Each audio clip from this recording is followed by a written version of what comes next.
myshde për ata që kanë borxhe.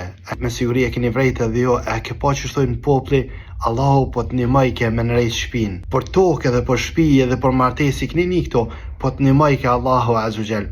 Nga që ka thonë Rasulullah a.s.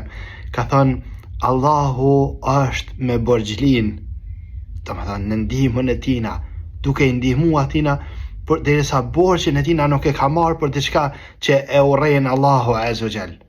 E ka marrë për mërejsh në shpi, e ka marrë për një zarë që e ka pas në familje.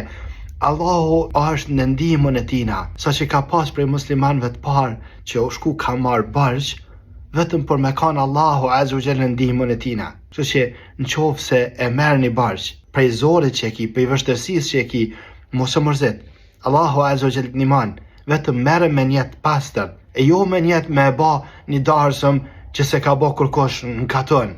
Jo këso, e merë një barq për me martu djalin, e merë një barq për me bleni vetur, e merë një barq për me renovu shpin, kur gja nuk ka të keqe. E këther me ndihmën e Allahut Azugjel, vetëm kujdes, kur mos merë barq me shpres që si të mi jap unë e pi marë e kur nuk kum ja këthy.